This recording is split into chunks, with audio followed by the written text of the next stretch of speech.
Bienvenue à toi pour ce tutoriel, bienvenue aussi dans notre Game Zone. Tu as décidé de créer un jeu ou une application qui implique de mettre en œuvre un décor défilant. Ce genre d'effet est utilisé pour des jeux de plateforme surtout, mais s'inspire de ce qu'on appelle au cinéma un travelling, quand la caméra se déplace avec le personnage qui lui reste au centre d'un décor qui défile. C'est ce que je te propose d'apprendre à coder dans ce tutoriel. Comme d'habitude, on va se focaliser sur une technique simple, facile à reproduire. Bien entendu, et c'est le but, tu pourras la combiner avec d'autres techniques pour réaliser des projets bien plus ambitieux que celui-ci. Comme les autres tutos de la playlist Scratch Game Zone, il accompagne un jeu de cartes que tu trouveras sur le site jeunesingénieux.be dans la section enseignant et coach, et puis sur la page Scratch Plus tout simplement. Ce lien et tous les autres qui te seront utiles se trouvent dans la présentation de ce tutoriel. Voilà, on peut démarrer. Nous commençons par une mise en place. Alors, ce que vous avez sous les yeux, ce sont deux sprites et un arrière-plan. Le premier sprite est évidemment le petit poussin qui est capable de sauter, d'avancer, même en combinant les deux mouvements, d'avoir des sauts et des déplacements. On a un avant-plan ou un décor constitué de cette pelouse verte avec quelques brins et 2-3 cailloux. C'est un sprite également. Et enfin l'arrière-plan, lui, vous faites ce que vous voulez. Là j'ai mis un ciel bleu, 2-3 nuages et un soleil. Donc voilà ce que ça donne dans l'éditeur. Chic, le poussin, un décor composé de cette bande verte que j'ai mis dans le bas de l'espace de dessin et un arrière-plan avec cet effet dégradé que vous connaissez probablement déjà. Nous avons d'abord le poussin. Vous avez sous les yeux le code que j'ai utilisé pour les mouvements. Il est très simple, c'est volontaire. Le but ici n'est pas d'apprendre à coder des déplacements élaborés ou des collisions, simplement un déplacement droite-gauche avec les flèches de direction, vous voyez ici. J'agrandis l'écran, je démarre, donc droite, gauche et le saut. Et quand je les combine, voilà ce que ça donne. J'ai séparé volontairement ici le code de déplacement droite-gauche et le code ou le script de déplacement au bas pour que les deux puissent se combiner, tout simplement. Pour le décor, pour le moment, il n'y a rien à coder ou quasi rien, juste un placement bien au milieu pour être certain qu'il ne soit pas hors de la zone. Et pour l'arrière-plan, rien à signaler. Donc, pour le moment, ce que ça donne, c'est ceci. Le déplacement du poussin, gauche, droite, haut, un petit saut tout simplement. Nous sommes donc prêts pour passer à la deuxième étape. Ici, il va être question de passer vraiment en mode défilement ou en mode travelling, comme on dit au cinéma. Ici, vous voyez, j'ai rajouté un arbre pour faire joli, tout simplement, mais donc l'arbre fait bien toujours partie du décor, de l'ensemble du décor.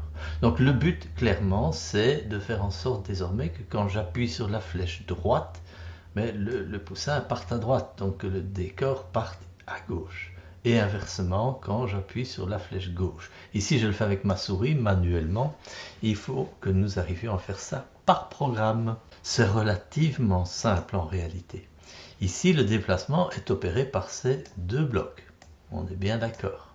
Comme je souhaite que le poussin ne se déplace plus de droite à gauche, mais que ce soit le décor qui se déplace, ce que je vais faire, c'est remplacer ces deux blocs par une variable à laquelle je vais attribuer une valeur qui représente le déplacement. Donc je vais créer une variable qui s'appelle défilement, valable pour tous les sprites, dans ce cas-ci c'est bon, et je vais ajouter à cette variable 5 dans un cas, moins 5 dans l'autre, je duplique, et remplacer donc les blocs ajoutés à x par ajouter à défilement. Et je vais ensuite utiliser le contenu de cette variable pour déplacer le décor. Donc nous allons maintenant dans le code du décor Vous voyez que j'ai ajouté le bloc aller à l'arrière-plan pour le décor. Je suppose que vous devinez pourquoi, hein. Il faut que ce décor reste bien toujours derrière le poussin. Et je vais prendre dans les blocs contrôle le répéter indéfiniment et aller chercher le contenu de la variable défilement pour introduire ici la valeur qui m'intéresse. En faisant comme ceci, normalement, en appuyant sur la flèche gauche, le décor devrait glisser d'un côté et inversement sur la flèche droite. On essaye. Ça a l'air de fonctionner. Il y a juste un problème, c'est que j'appuie ici sur la flèche gauche et le poussin va à droite. Et puis j'appuie sur la flèche droite et le poussin va à gauche. Oui, donc en fait je devais inverser les valeurs lors de l'attribution, n'est-ce pas, à la variable défilement. Ici, non pas 5, mais moins 5 et 5 dans l'autre cas. On y va. Cette fois-ci, c'est bon, le poussin se déplace vers la droite quand j'appuie sur la flèche droite et vers la gauche. OK. Nous voilà donc à l'étape 3. Avant d'entamer celle-ci, je propose d'initialiser, j'ai oublié de le faire tout à l'heure, d'initialiser la variable défilement. Pourquoi? Sinon, vous allez démarrer le jeu ici dans une position intermédiaire. Si on veut vraiment que le premier décor soit bien centré, on met défilement à 0 et on obtient ceci. Très bien.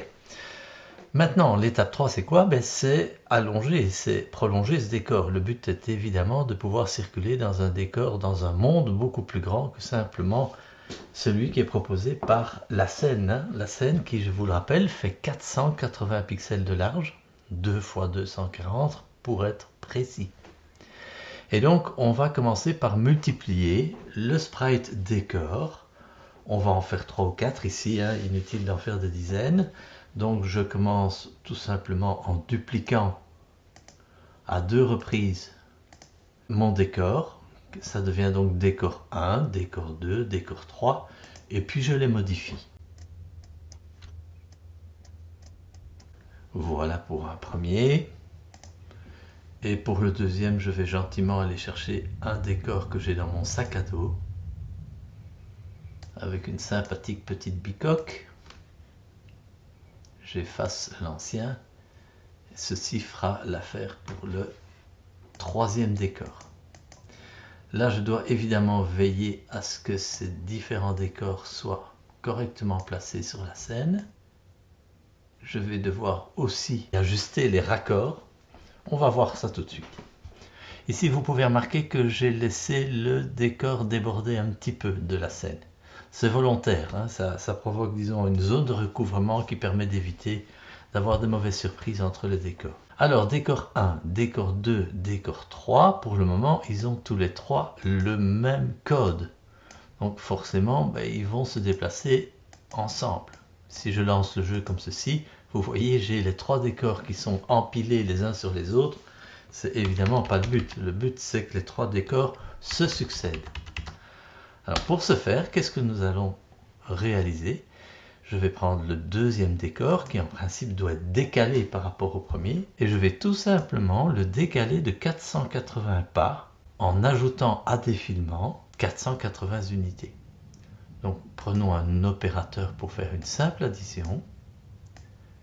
J'y mets défilement et j'ajoute une fois 480 dans ce cas-ci. Vous vous doutez que pour le troisième décor, il faudra ajouter non pas une fois 480, mais deux fois 480 pour qu'il soit encore plus loin. Donc ici, on effectue une manœuvre qui est un peu virtuelle, hein, puisqu'en réalité, Scratch n'autorisera pas ce décor à aller si loin, mais attendra en quelque sorte que le décor puisse se présenter dans la bonne zone pour vous le présenter. Donc le décor 3, je disais, ça va être défilement plus 2 fois 480. Comme je suis paresseux, je vais même utiliser l'opérateur de multiplication, 2 fois 480 au lieu de 960, vous allez me dire, c'est pareil. Et on y va. Je suis là au démarrage, je pars vers la droite et je vois que mon deuxième décor suit gentiment le précédent Et le troisième qui va arriver à un petit décalage. On va voir comment corriger ça tout de suite. Le troisième qui va arriver là. Alors, un petit décalage, vous m'avez vu chipoter un petit peu dans le costume de ce décor. Ben, je vais y retourner. Je peux interrompre le jeu, retourner au costume. Et donc, effectivement, celui-ci, je dois le remonter. Je peux le faire directement. Ici, je travaille avec flèche haut du clavier. C'est plus facile qu'avec la souris. Et je peux même observer ici, sur la scène, le décor qui s'ajuste. Voilà. Et comme ça, ce sera bon. OK. Avant de passer à l'étape suivante, je voudrais bien améliorer quelque peu le saut du poussin. Le but étant qu'il puisse grimper sur les cailloux ou les différents obstacles qu'il va rencontrer. Sans faire dans la complication ici, je vais proposer de remplacer le répéter 10 fois ajouter moins 10 à Y. C'est évidemment grâce à cette petite boucle que le poussin redescend de 10 fois 10 pas, c'est-à-dire une centaine. Je vais remplacer ceci par répéter jusqu'à ce que touche le décor. Ici décor 1 par exemple. Ajouter moins 10 à Y.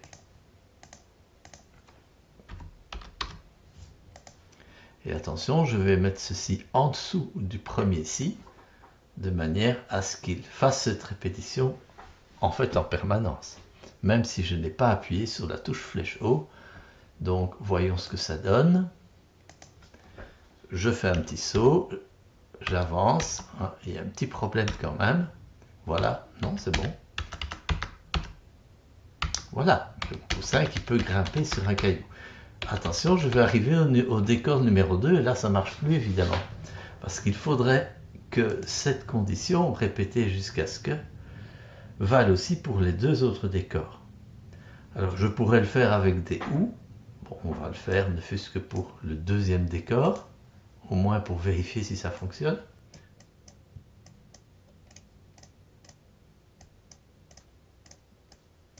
Voilà, et on essaye.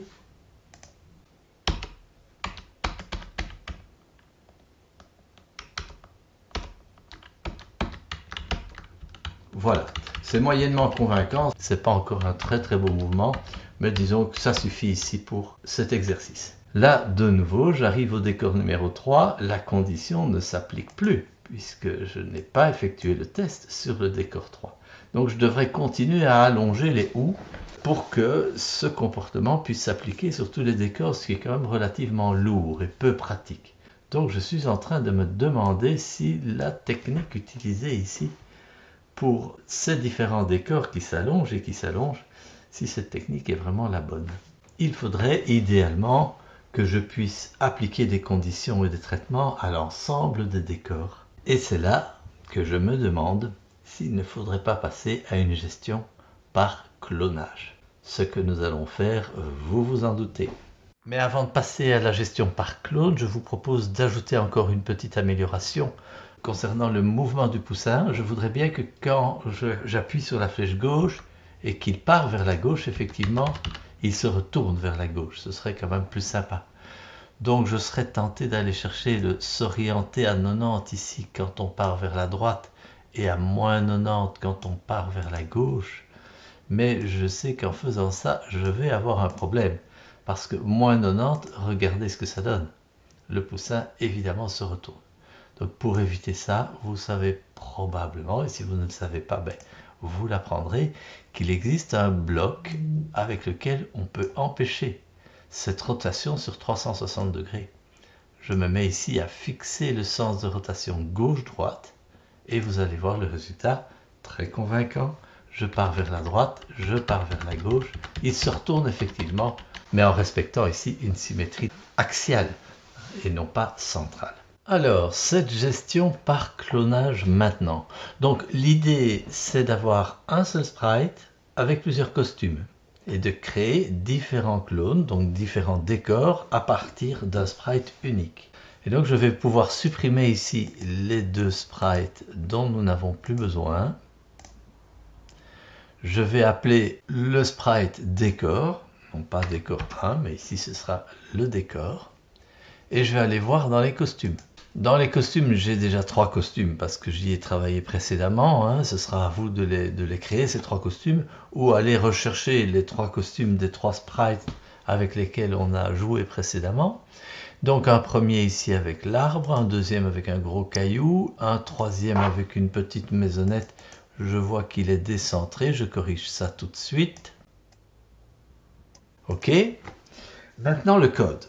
Alors la première chose qu'on va faire, c'est introduire dans l'initialisation, donc ici au début du code pour le poussin, un bloc qui va lancer la procédure de création des 3 costumes.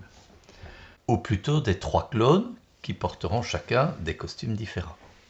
Donc je préfère faire ça comme ça parce que je pourrais bien contrôler la séquence d'opérations ici dans le script du poussin. Donc je vais ici aller chercher envoyer à tous un message. Ce message, ce sera créer les clones par exemple. Et je reviens dans décor. Quand je reçois créer des clones, je vais mettre ici les opérations nécessaires pour créer les clones. Alors j'ai 3 costumes, ça veut dire 3 portions de décor, donc 3 clones. J'y vais, je prends une boucle répétée 3 fois, créer un clone de moi-même. Ça c'est donc dans les blocs contrôle. Je vais devoir chaque fois basculer de costume, changer de costume évidemment. Et pour bien faire, commencer avec le costume numéro 1. Donc la création des clones, voilà. Je peux le faire, hein, je peux cliquer sur ce script.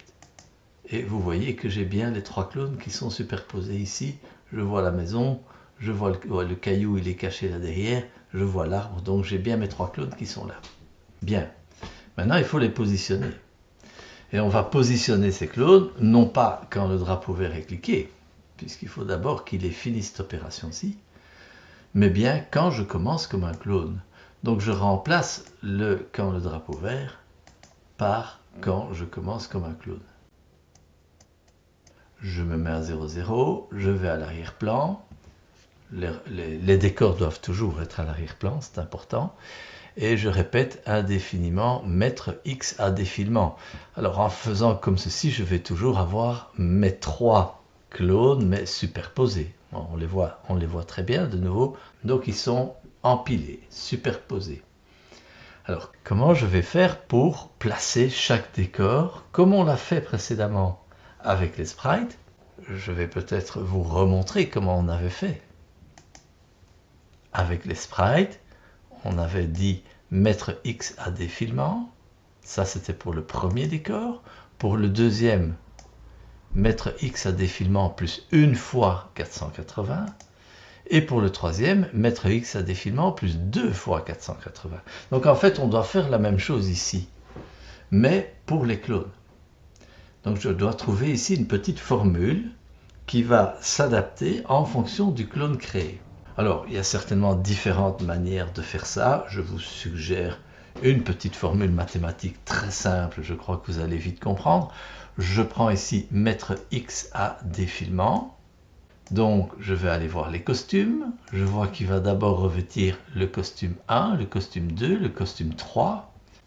Le premier clone devrait être positionné en position 0 sur X, donc X égale 0. Plus le défilement évidemment si je le déplace. Et donc nous aurons bien mettre X à défilement pour le premier clone. Le deuxième clone, ce sera défilement plus une fois 480. Donc je vais déjà aller chercher le plus ici. Défilement plus 480. Et le troisième clone, ce sera défilement plus 2 fois 480.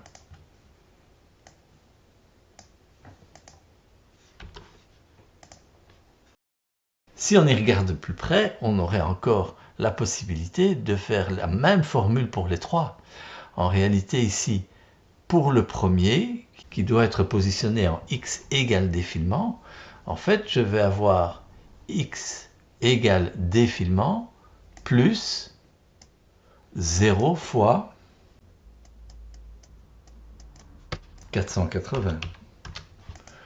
Pour le second, je vais avoir défilement plus 1 fois 480.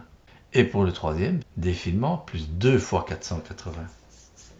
Bon, très bien. Maintenant, il faudrait que je trouve le moyen d'avoir une seule et même formule pour les trois. Puisque j'ai effectivement un sprite, je dois avoir une formule qui génère les positions des trois décors. L'astuce va être d'utiliser le numéro d'index du costume. On a le costume numéro 1, numéro 2, numéro 3.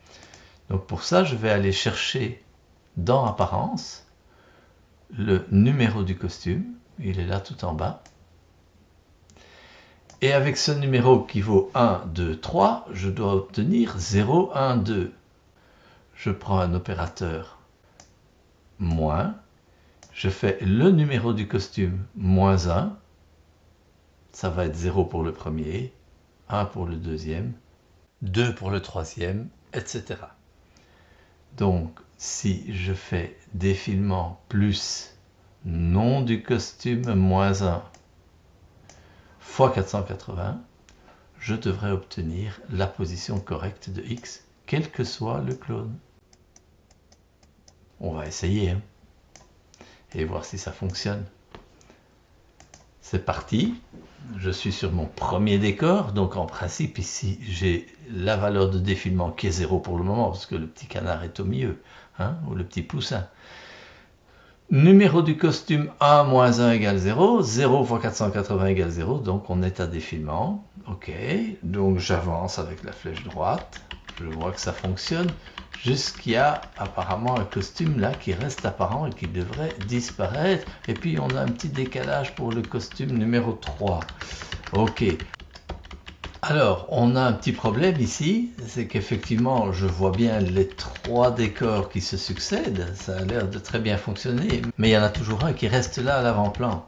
C'est l'image, si vous voulez, c'est le costume du sprite principal. Donc en fait, je dois cacher le sprite principal, et évidemment, sinon ça n'ira pas, montrer le clone une fois qu'il est créé. Je recommence, voilà. Ici, ça a l'air de fonctionner, on a des petits décalages, mais en gros, j'ai un bon défilement. Alors ce décalage, je vais rapidement le corriger, hein. Voilà, c'est déjà mieux. On a encore un tout petit problème que je vais régler immédiatement ici. On arrive au troisième qui est un peu trop, lui. Et on y est. Un dernier test. Eh bien, tout ça est parfait. La perfection, bien sûr que non, hein. Ceci n'est qu'une ébauche. Le but est de vous faire découvrir comment on réalise un décor défilant. Vous pouvez y ajouter plein de choses. Ici, le poussin qui récolte des petits grains de maïs et gagne des points. Les mouvements du poussin peuvent être améliorés. La parallaxe, vous voyez les arbres à l'arrière-plan qui se déplacent moins vite pour un meilleur effet visuel. Voilà, tout ça pour vous faire travailler un petit peu maintenant à votre tour de coder et surtout bon amusement.